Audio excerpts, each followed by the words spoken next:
This is Newsroom. Hello and welcome from Johannesburg here in South Africa. I'm Eben Jansen. The show, of course, live broadcast from our studios in Auckland Park. We're also streaming live on YouTube right now, where the whole show is always available on demand on our YouTube channel. Now, on the show today, the remains of slain South African teacher Pierre Korkie is expected back in the country today. Shrindavani will hear his fate in the Western Cape High Court shortly. We'll also look at racism that's seemingly on the rise in South Africa. What do you think? At SABC Newsroom, that's where you can tell us. Also, we'll close by looking at road safety and the launch of some campaigns around the country today. But first, let's get the day's news from Katrina Miller.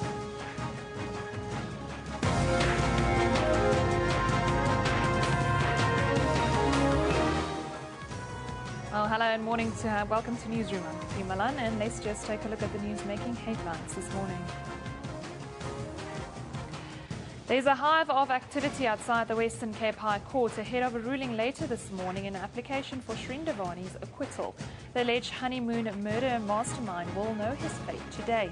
The British businessman is on trial for allegedly orchestrating the murder of his wife Annie 4 years ago in Cape Town. Shrindavani's legal counsel last month brought an application in the High Court in Cape Town to discharge the case. South Africa has refused to point fingers over the death of Pierre Korkie in a failed rescue attempt by US forces in Yemen over the weekend. Korkie and American photojournalist Luke Summers were killed when a special forces group tried to rescue them from Al-Qaeda-linked militants. Meanwhile, the United States says that there will be no change in operations to free American hostages held by militant groups despite recent failures. Pierre Korkie's body is expected to arrive back in South Africa today. Tributes for Korkie have been pouring in from all corners of the country. Just heartbreaking that it was so close to being released that he was killed, and my thoughts just go out to his family. Eskom is today expected to give an in-depth report going into the festive season. The power utility CEO, Tediso Matona, is scheduled to provide an update on the parastatal's action plan. It's also likely to announce more details on the first Medupi power units expected to go live next month. Eskom switched to stage 3 load shedding last week after 3 coal-fired power stations tripped. And ANC leaders will be meeting Kusatu today in an effort to avoid a split within the Labour Federation. Several member unions have expressed misgivings about Kusatu's leadership after its largest member, NUMSA, was expelled. At the weekend, Deputy President Cyril Ramaphosa told a gathering at Empangeni in KwaZulu-Natal that the ANC will do all in its power to ensure that Kusatu remains intact. We will be supporting all the efforts to make sure that unity is maintained. But comrades, we will even be going beyond that. We will also be seeking to strengthen the unions of COSATU, the unions that are affiliated in COSATU. Meanwhile, a new metal workers union to replace NUMSA is just weeks away from being launched. The Liberated Metal Workers Union of South Africa is led by former NUMSA President Cedric Nina. It has already been officially registered with the Department of Labour. Its founders have written to Kusatu requesting affiliation with the Federation. Remember, all those top stories and more are available on our Newsroom Facebook page. You can then also follow us on Twitter for all the latest at SABC Newsroom. Evan, over to you. Yeah, thank you very much, Katrina. The Western Cape High Court will today rule whether Shrindavani should be discharged for the murder of his wife Annie while they were on honeymoon in South Africa in 2010. Should this discharge application be successful, he would be free to return to the United Kingdom immediately. Meanwhile, a lobby group, Justice for Annie, have submitted a petition to the justice officials in Cape Town calling for the judge to recluse herself from the trial. The group has accused Judge Janet Traverso of being biased. Shrindavani is on trial for the murder of his wife Annie 4 years ago. Now, our very own reporter, Vanessa Puna, is at the Western Cape High Court and joins us this morning. Very good morning to you, Vanessa. Good morning to you, Eben. 2 weeks recess. It's a big day today. What is your expectation of today, Vanessa? Eben, yes, it is indeed a big day today at the Western Cape High Court. We do expect Judge Jeanette Traverso to make a ruling in the Section 174 application brought by the defence last month for the acquittal and the discharge of charges against Sri Ndavani. The stage is all set here outside court. A large media contingent, both local and international, have been here since early this morning to secure their places for this all-important judgment. Now, if the judge does rule in the defence's favour, this means that Sri Ndavani will in essence be a free man. That would mean that the charges against him, she'll rule that they be discharged, meaning that he will be able to return home to the UK. It's been quite a long battle to have Mr. Ndavani come to South Africa, a long extradition battle, and also a trial that has run for 21 court days. And it is indeed a big moment here at the Western Cape High Court. If the judge finds that there is indeed a case that Sri Ndavani will have to answer, his legal team will then have a couple of options. First, they could decide to close their case without calling Mr. Ndavani to testify in his own trial, or they could then opt to go for witnesses, bring witnesses of their own to testify in this trial. But either which way, it could be a very big day for both parties, the state as well as the defence, in this murder trial. One of the side stories of today is the group Justice for Annie, who've submitted a petition. What are they all about, and what do they want to see? The Justice for Annie group say that they're an independent group of people with an interest in this case. They've made it very clear that they are not family members of Annie Ndavani, and they've really been petitioning for the recusal of Judge Jeanette Traverso. They're accusing her of bias. They're asking for a retrial, and they've lodged an application to this effect to the Justice Minister. And on Saturday, a Justice Minister then wrote back and came out to say that at this point he'll do no such thing. The matter is before the Western Cape High Court Division, and it will then just remain for this matter to come to its finality here in the courts behind me. We do know that the group has been very vocal. They've garnered over 2,000 signatures for this petition, but that won't happen. The Justice Minister has made it quite clear that he has faith in the judicial system and that he won't call or recall Judge Jeanette Traverso. She's expected to make her ruling just after 10 o'clock this morning here in the Western Cape High Court behind me. An interesting day, a big day, one would say, for the courts and the justice system in South Africa as well. You've got 3 accusers, witnesses in jail for this murder. It would then be very difficult if Sri Ndavani walked a free man today, wouldn't it?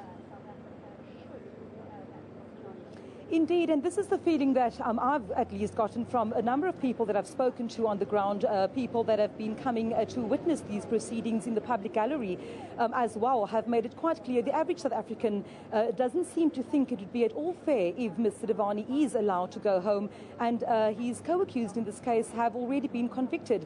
You'll know that Zola Tongo, the taxi driver, on whose evidence the state's case rests, he's entered a plea bargain with the state, serving a sentence of 18 years. Madoda Kwabe, one of the hitmen, serving a 25-year sentence after he also reached a plea agreement. And then the only convicted to not have gone into a plea agreement with the state, Xolile Mngeni, who died last month. So yes, at this point in time, the feeling is that Mr. Ndavani should at least be given the opportunity to testify in this trial. We also know that the family of Annie have again spoken out last week, and they're really urging him to do so. For them, they say it's been a 4-year wait for the truth. They've described the past 4 years as torture, and they've really appealed to Mr. Ndavani to take to the witness stand to tell them exactly what happened to their daughter. Now, Anish Ndorcha, the brother of Annie, last week also said that his parents need closure. The family needs closure. They can't sleep at night. They'll always have these unanswered questions, and said that if he does not testify in his own defense, it would be a mark on the conscience of South Africa. So they're really urging Mr. Ndavani to take to the witness stand, but in essence also really, I think, a push for this application not to be granted, because if it is granted, then essentially Mr. Ndavani is a free man and he will then be able to return to the UK. Talking about, finally talking about the family there, Vanessa, they're also talking about suing Sri Ndavani. That's surely not a way to get closure. They must feel that he has a lot to answer for still. Yeah, there have been reports, Eben, of plans allegedly by the family to sue Mr. Devani over the fact that he did not make it known to Annie or the family at the time when they got married that he was indeed bisexual, as he later claimed in court papers in his plea explanation here in the Western Cape High Court at the start of the trial on the 6th of October. Last week, Anish and daughter said that this is not the time to speak about any plans that the family may have to sue Mr. Devani. We know it's been all over various media publications, but he says that this is not the time or the forum to speak about that. The family will, at a later stage, come together and decide on the way forward. What's important for the family, what they've said to us at this stage, is that it's also not about the money. They just want closure and clarity on what happened to Annie 4 years ago while she was on honeymoon. Up until this point, Eben, it's important to say that the family of Shri and Devani have maintained that they will not be giving media interviews. In an email to the family and their representatives, they've also again declined commenting to the media, saying that they want this matter to play itself out in court and not in the media itself. So I'm not quite certain whether or not the family, the Devanis that is, will speak to the media once this trial is concluded, but so far they've remained mum. Vanessa, thank you very much. I understand you have to get into the court. There's a big day in the Western Cape High Court. Vanessa Puna will keep us updated throughout the rest of the day on all of our shows as to what is happening there. Judge Janet Traverso is expected to give that ruling, a very important ruling it is in the Shindivani case, in about an hour's time. We'll keep you updated how that develops. Now, let's just take a quick look at what's happening elsewhere in the world. In the United States, the Daily News is looking to the tragic death of South African teacher Pierre Corky and America's Luke Summers, calling it the bark of death. We stay in the United States. The Financial Times is looking at how the typhoon there continues to lash the Philippines. This as it was now downgraded to just a tropical storm last night. In China, the South China Morning Post also has a picture of the typhoon there that is causing havoc with heavy rainfall throughout.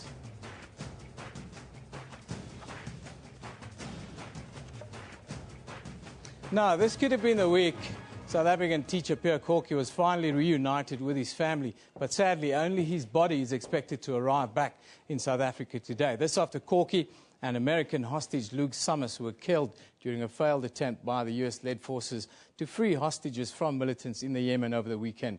During the months and days Corky was held captive in the Yemen, the humanitarian organization Gift of the Givers was instrumental in negotiations to get Pierre back home before Christmas. And joining us today is the founder of the Gift of the Givers, Dr. Imtiaz Suleiman. A very good morning to you. Morning. Thank you for joining us. I know it's a very difficult time for you because you've been so intimately involved in this case. Just tell us, how do you feel this morning? It must be a little bit disappointing. It's devastating, to be honest, because we had lost lives in the process. On the 10th of November, tribal leaders went into Al-Qaeda area, and on the way, drones attacked and killed some of them. But the worst of it all was, at 5:59 on Saturday morning, I told Yolandi, the waiting is almost over. The whole night, from 10 p.m. to around 1 a.m., I was giving her encouragement. She was very anxious. Is it really going to happen? Will he come out? What state will he be in? How will we get him out? Yemen is dangerous. And I talked her through for quite some time. And the morning, she was feeling finally, okay, today it's going to happen. And a few days before that, I told her, Christmas, you and Pierre are going to spend time together. Take the kids, go to the mountain, go to the bush, do whatever you want, bond. And January, February next year, I'm coming to see you. You give it that kind of optimism, and 2 hours later, you get a call to say he's not anymore. It's devastating. I'm very sad for her, but she's a very strong woman. We've got conflicting reports coming out after what happens. Some said that Pierre Corky was killed in a crossfire, others by terrorists. Do you have any information for us with regards to this? There's no witnesses. The only witnesses is the American army. There's only one point of information. There's no matter of verification. There is no way you're ever going to be able to verify. I think the only way you can verify is to take the bullet out of him and see where it came from. The way forward now for the Corky family is going to be difficult today. Are you guys still going to support them with this difficult week that's ahead now? I must tell you something. I'm amazed at Yolandi's strength. It has come out more now than in any time in 11 months. I mean, she was devastated Saturday morning, but she sent a message on Saturday afternoon for me and for Anderson, the tribal leaders.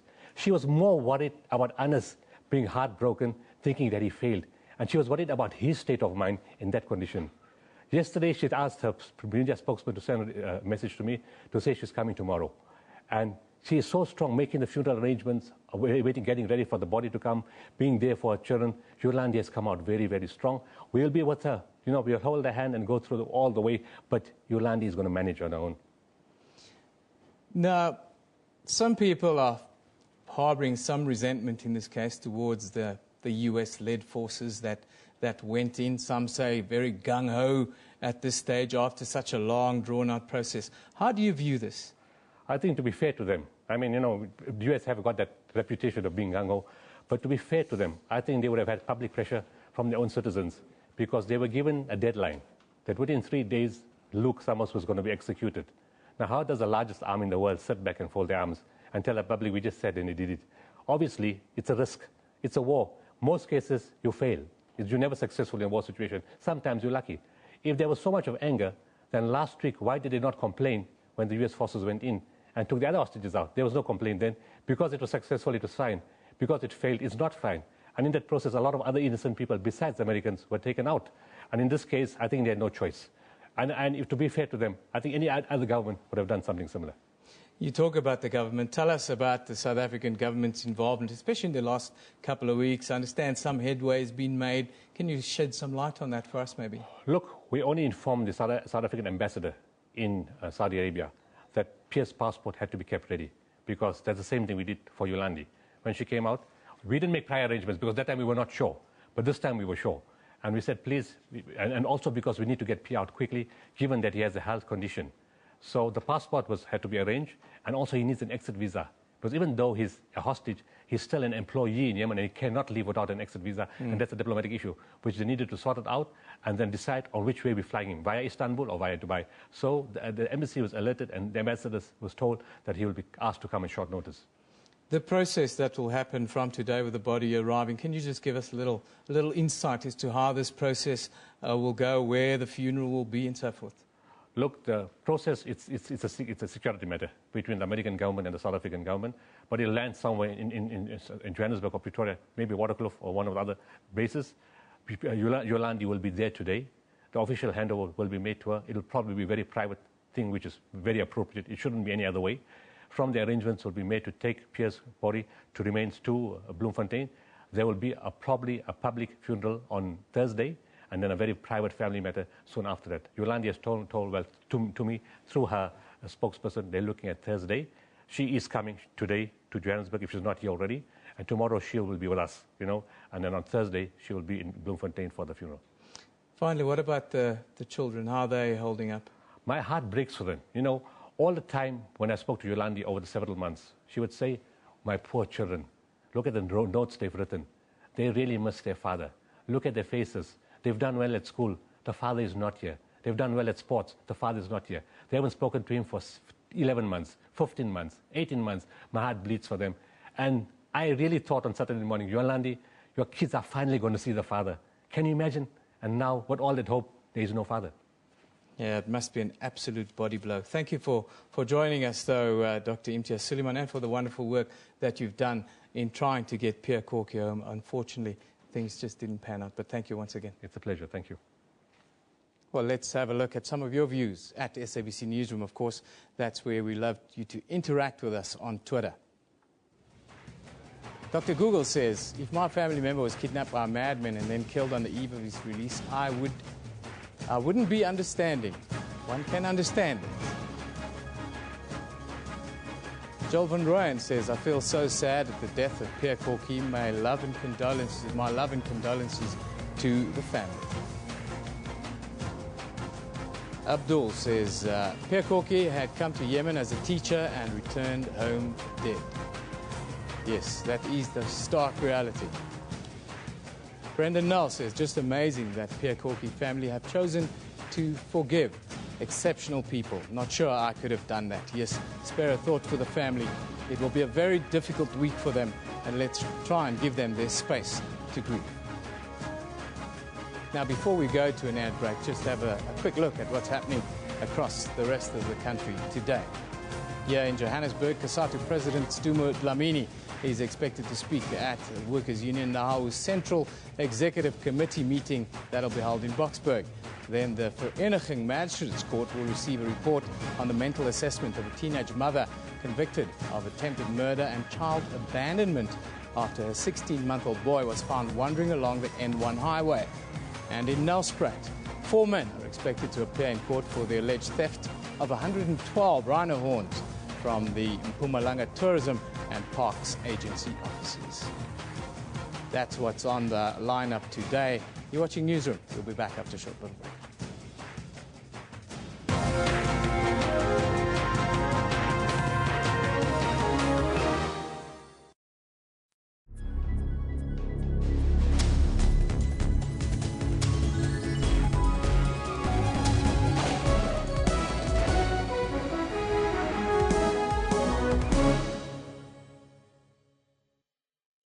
Morweni, nda, dumelang, assalamualaikum, namaste, goeiemorgen, Jumbo Africa, and a very warm welcome to AM News here on SABC News Channel 404. The Basic Education Minister, Angie Motshekga, has dismissed the renewed Limpopo textbook saga as a storm in a teacup. They have to collect books the previous year. And it's actually the very principals, if that's what they told me was true, they'll be ill discipline because they were supposed to have collected books so that state doesn't buy books because you don't buy the same books every year. A book is supposed to last for 3 years. So they are supposed to collect them so they don't run short. That's AM News, daily at 10 a.m. on SABC News.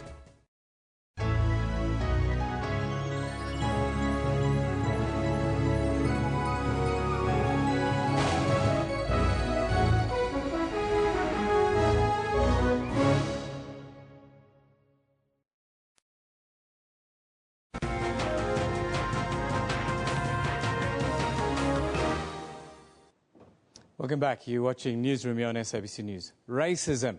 Well, it appears to be on the increase in South Africa if one looks at the amount of incidents cropping up all over the country. Last year, over 500 racism-related cases were reported to the South African Human Rights Commission. According to the recently published South African Reconciliation Barometer by the Institute for Justice and Reconciliation, 47% of white South Africans believe that apartheid was not a crime against humanity. In a shocking video recently posted to YouTube, we are once again confronted with the ugliness of racism in this country. In Mpumalanga, an apparent racist attack on a black petrol attendant was caught on a surveillance camera. According to reports, the altercation between the petrol attendant and a group of bikers started after he asked them to move away from the pump because they were smoking. Now, today, we are joined by Dr. Fani du Toit, the Executive Director of the Institute for Justice and Reconciliation in our Cape Town studio. The IJR released the 2014 South African Reconciliation Barometer last week. Very good morning to you, Dr. du Toit. Thank you for joining us. Good morning. Dr. du Toit, just the barometer last week, just give us the sort of overview in your own words on how it was conducted and what came out. Well, it's a sample of the population of South Africa that we interview every year, even to determine not so much about racism, but about reconciliation. So are we tilting towards learning to live together or not? And this was the 10th year we've done this, and this year we actually did not do a survey. We just looked back over the last 10 years and tried to see some trends over the 10 years developing. And there's a clear trend, which is that a bit of good news, if you think of racism, which is that there's a growing middle ground of South Africans, black and white, that trust each other more and more as every year passes. But on either fringe of this middle ground, we do find a worrying number of South Africans that are not buying into this. And I think that's where our problem lies. Looking at all the data that collected, should we be worried about this, especially in light of seeing some incidents in the era of social media being plastered all over the media almost weekly, it seems? Yeah, well, I think we should always be very worried about racism when it rears its ugly head. it is, given our past, our apartheid past, it is a body blow to any attempt at reconciliation. I mean, just a small correction on your initial introduction. It's not 47% of white South Africans, but 39% of white South Africans that deny that apartheid was a crime against humanity, which is still a worryingly high statistic. The problem with that sort of denialism is that it blinds you to the legacies of apartheid that continues today in society. And a system like that would always have a lingering effect. That is not to say that we're doing everything right today, or that, that there aren't problems today of our own making, but apartheid remains present, at least psychologically, but also structurally in society. And that does tend to produce, if denied, produces racism. That number you said, that 47, 39% officially, as you said, has that number increased exponentially in recent time? And if so, why do you think that is the case? Well, it has increased. 10 years ago, it was less than 25%.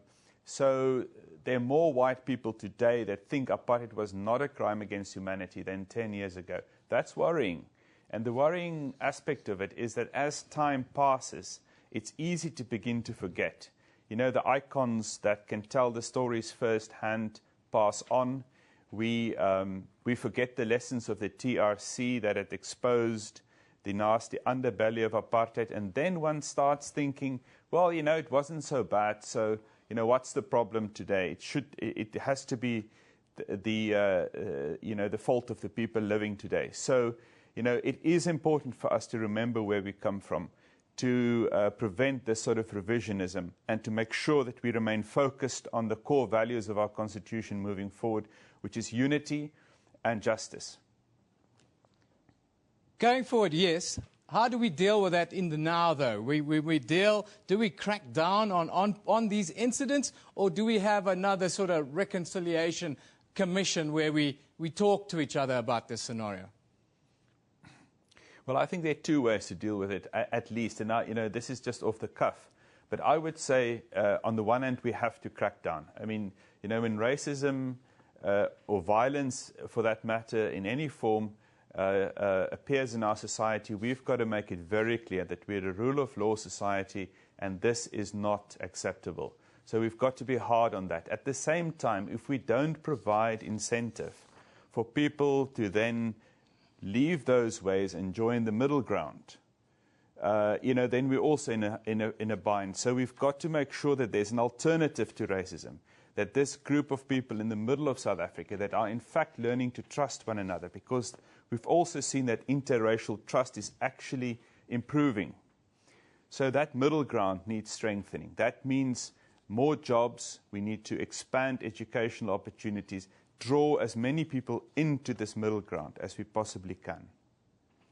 Well, Dr. Fani du Toit, thank you very much for joining us. Very interesting statistics that you've come forward with. That's the Executive Director of the Institute for Justice and Reconciliation here in South Africa. We're talking about race. We will be continuing this discussion around race, but let's have a look at some of your tweets on this matter before we carry on at SABC Newsroom, of course. Nole says, world number one, you are not a white, black or yellow. You are a human. Start acting like that. Unfortunately, that's a problem that we have. Conrad Cherzi says, if racism is not acceptable, so should racial privilege. Racial privilege gives rise to racism. Both need dealing with. That's a very sober view from Conrad Cherzi. Ability. Abe Ngobo says, I used to be preoccupied by lots of useless things in the entertainment until reality catch up with me about racism and corruption in South Africa, says Ability. Dean McPherson says, strength, you and your mother, my friend. Racism has no place in South Africa, and I support your efforts for justice. That one from Dean McPherson. Dainke says, off the top of my head, farm murders in SA, further world wars were fought because of racism. Yes. Fear let's make our decisions not out of fear, but out of love, I say. Then all of this will go away. But let's just have a quick look at what's happening on our Facebook page before we continue talking about race. Today, you'll see there that South Africa is celebrating Chad le Clos' success. This after the swimmer made history on the final night of the FINA World Short Course Championship when he became the first swimmer to win the 50 metres, 100 metres, as well as 200 metres butterfly. Then you'll see on our page that Mpumalanga police have arrested 2 men suspected to be members of a human trafficking syndicate operating between Mozambique and South Africa. And today we ask you, the viewer, do you think racist incidents are really on the rise in South Africa? What is your view? That's what we want you to tell us on our Newsroom Facebook page. All of those stories and a whole lot more, of course, on our Newsroom Facebook page. You can also go to sabc.co.za/news for all the latest updates.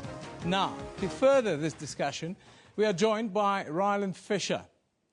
Mr. Fisher has more than 30 years of experience in the media. Among his media assignments were as editor of the Cape Times, the New Age, and an assistant editor at the Sunday Times. Mr. Fisher also is the author of a book called Race. It was published in 2007, and it dealt with some of the issues related to race and racism here in post-apartheid South Africa. Very good morning to you, Mr. Fisher. Thank you for joining us today. It's a pleasure as always, Eben.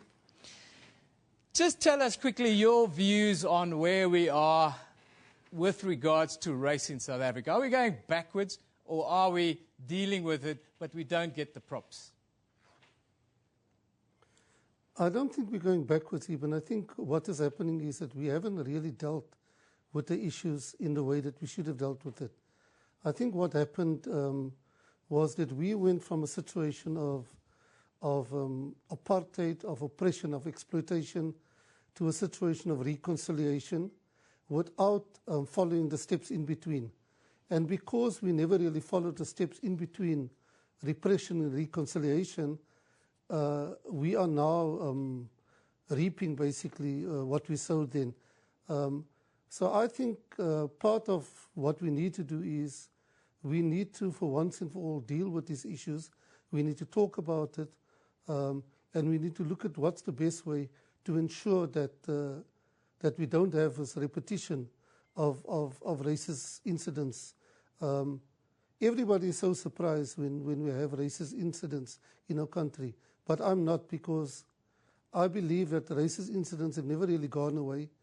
What happens is that quite often they are not in the public eye because they're not reported.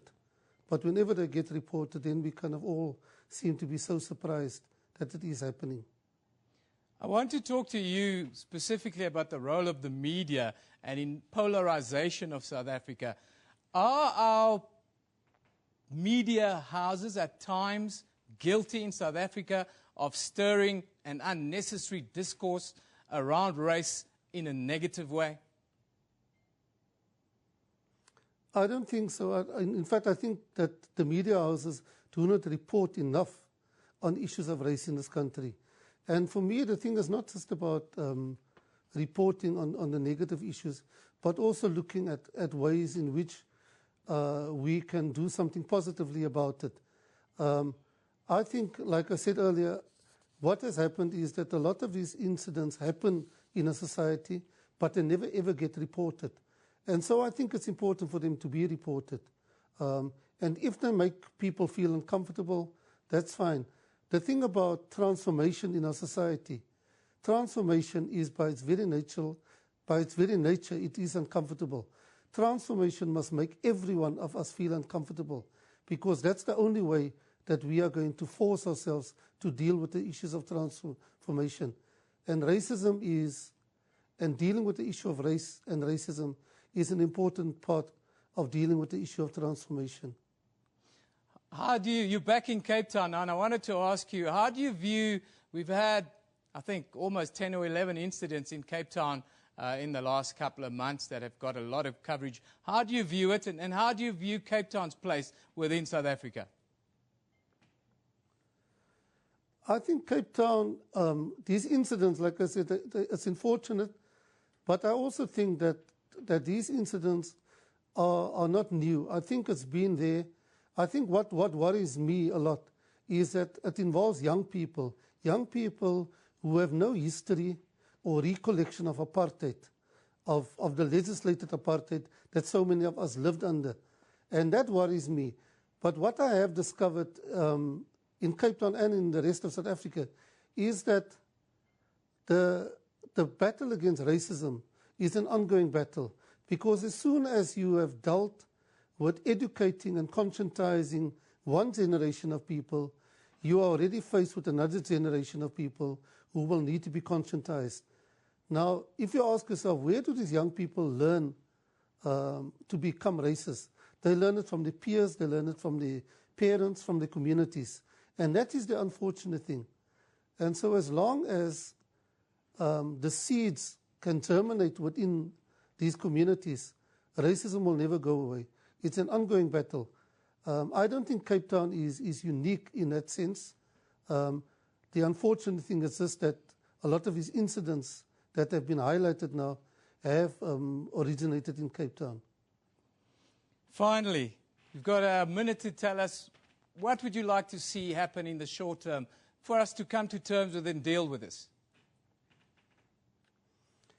I think we need to expose racism wherever it exists. But then we also need to talk about it. And we need to find ways. You know, somebody needs to lead. And I mean, I've kind of accepted that in this case, government is not going to lead. And so we probably need to find ways in which civil society can lead the discussion and lead the action around racism. There are little initiatives that have sprung up over the past while, but we need more. You know, we need a very, almost like a national discussion around the issue of race and what is the best way to deal with it. I think that's the way forward for me, and that is something that can happen very, very soon. Mr. Ryland Fisher, thank you very much for joining us. Ryland Fisher, well-known newspaper editor and, of course, the author of a book called Race. We're talking about race and racism in South Africa on our Newsroom Facebook page. We've got a poll.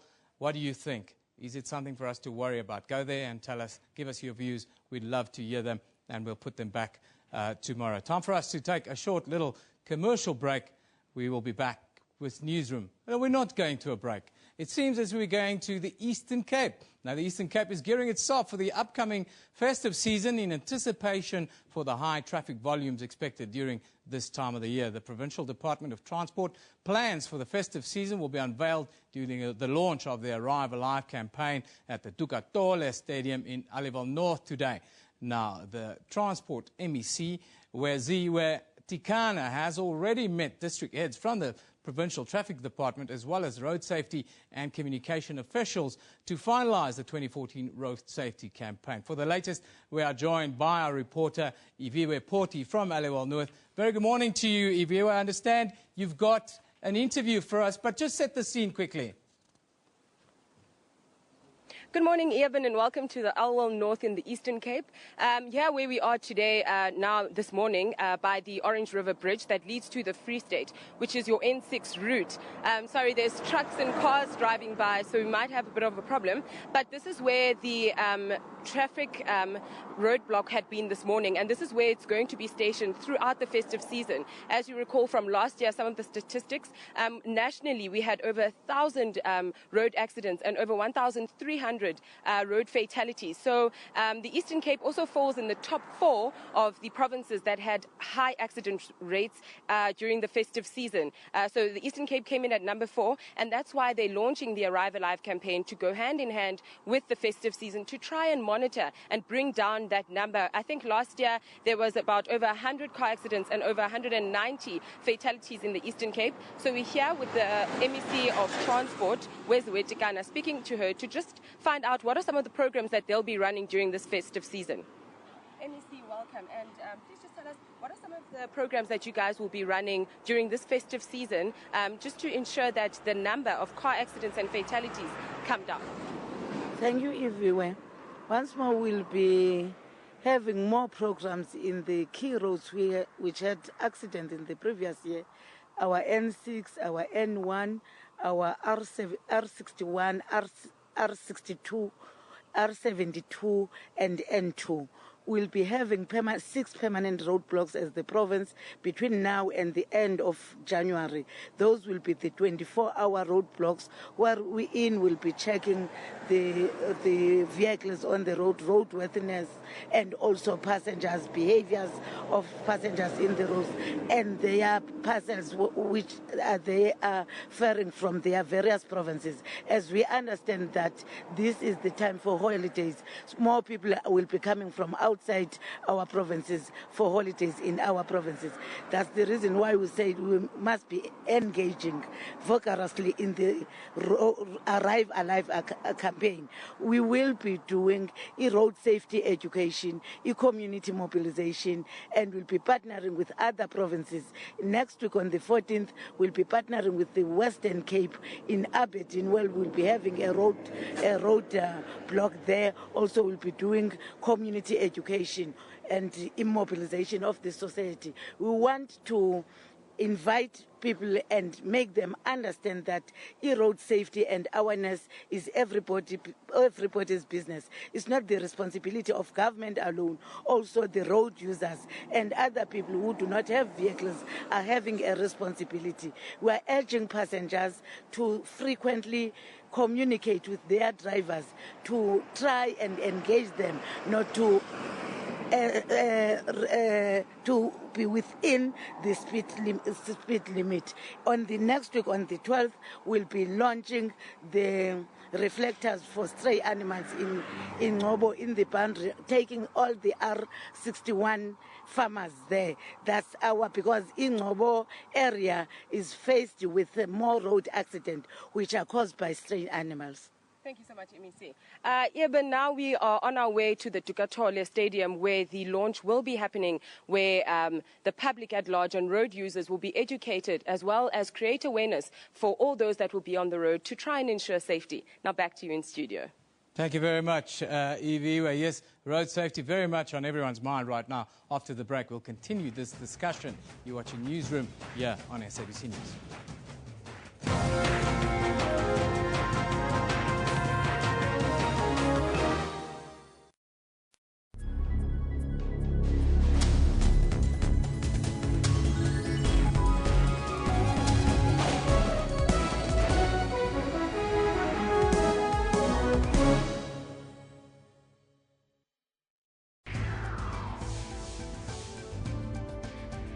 Do you think that the media has then fully unpacked of what these strikes could possibly do to the economy if it's going to that extent of a recession? It doesn't mean that when we solve the mining strike that suddenly the GDP is going to go and increase and we're all going to go and have an economic boom. True, so yes. We've got to go and look at that fact as well. Obviously, the media, can't touch on absolutely everything. Mm-hmm. It is a very complicated situation.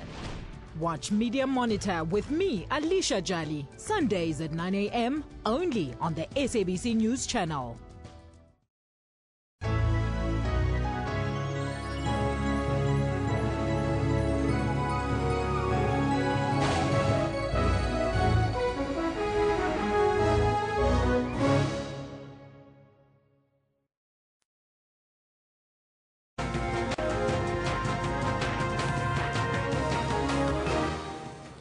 Well, hello and welcome back here with Newsroom on SABC News. Let's just recap the top stories this morning. There's a hive of activity outside the Western Cape High Court ahead of a ruling later this morning in an application for Shrindavani's acquittal. The alleged honeymoon murder mastermind will know his fate today. The British businessman is on trial for allegedly orchestrating the murder of his wife Annie 4 years ago in Cape Town. Development's legal counsel last month brought an application in the High Court in Cape Town to discharge the case. South Africa has refused to point fingers over the death of Pierre Corky in a failed rescue attempt by U.S. forces in Yemen over the weekend. Corky and American photojournalist Luke Summers were killed when a special forces group tried to rescue them from al-Qaeda militants. Meanwhile, the United States say there will be no change in operations to free American hostages held by militant groups, despite recent failures. Pierre Corky's body is expected to arrive back in South Africa today. Tributes for Corky have been pouring in from all corners of the country. And ANC leaders will be meeting COSATU today in another effort to avoid a split within the Labour Federation. Several member unions have expressed misgivings about COSATU's leadership after its largest member, NUMSA, was suspended. At the weekend, Deputy President Cyril Ramaphosa told a gathering in Mpangeni in KwaZulu-Natal that the ANC will do all in its power to ensure that COSATU remains intact. Remember, all those top stories and more are available on our Newsroom Facebook page. You can then also follow us on Twitter for all of the latest at SABC Newsroom. Evan, back to you. Well, road safety campaigns starting all over the country. Can you start with some bad news? 10 people have been killed in a collision between a car and a bakkie on a road between Delareyville and Atamelang in the northwest province. The accident happened after 8 o'clock last night. Police say those who were seriously injured in the accident were taken to nearby hospitals. In anticipation of the coming festive season, various provinces around the country have launched their festive season road campaigns, as we saw a little bit earlier, and once again spoken words of warning to thousands of you and us on the roads during the holiday season this year. Most road fatalities are caused by irresponsible human behavior. The main focus this year will once again be to decrease road crashes, injuries, as well as fatalities across the country. Throughout the year, we were joined every month by the chairman and founding member of Justice Project South Africa, Howard Dembowski, in an effort to highlight the problems on our roads, not only during peak time, that is now, but also throughout the year. He joins us again today. Good morning to you, Howard. Thanks for coming through again. Morning, Evan. Can't believe it's almost a year later. Are we heeding the calls that we constantly see? Is there any strides being made to be having safer roads? I think for evidence of what kind of performance we've got, we just need to look at the daily reports of high fatalities, high injuries taking place on our roads. Nobody's heeding the call. But it's hardly surprising because nothing has changed over the last 12 months. In fact, nothing's changed over the last couple of decades. We keep on doing the same things and expecting different results, and we're not getting there. We need to start getting creative. Have a look. Just have a look at how many people are getting slaughtered on our roads, how many people are getting maimed on our roads. The fact is that this situation is not improving whatsoever. And only last week we had our statistician general turn around and say that we're talking nonsense. We're not having 17,000 people killed on our roads every year. We're only having 5,000. That is counterproductive. The fact is that the bodies in the mortuaries, regardless of whether they are actually stated to have been road traffic crash victims or other, are road traffic crash victims. And the situation is dire. There always seem to be these incidents, and now in the time of social media, last week it was a buzz. We saw a very well-known young man in Cape Town flying out of a car, a convertible. Obviously, it seemed like he wasn't wearing a seatbelt, which is one of the main problems we have on our roads. What do you make of that video? And then just tell us about seatbelts and what needs to happen. Well, actually, if you have a look at that video in HD, you'll notice that not only one person, but two people got flung out of that vehicle, neither of them wearing seatbelts. And the fact is that they would not have been flung out of that vehicle if they were wearing their seatbelts. It's a very unfortunate situation that people don't understand that you can break the laws that are made by Parliament and made by man and woman, but you cannot break the laws of physics. And the fact is that when a vehicle suddenly comes to a stop and you're not strapped into it, you will not come to a stop. And that's what will happen. And unfortunately, these kind of things lead to fatalities. They lead to serious injuries. And people need to understand this. More in particularly, we keep on talking about parents who drive around with their kids not strapped into their vehicles. Yeah. They are driving around with unguided missiles in their motor vehicles. Please, let's start getting responsible about our own lives if we can't be responsible about everybody else's.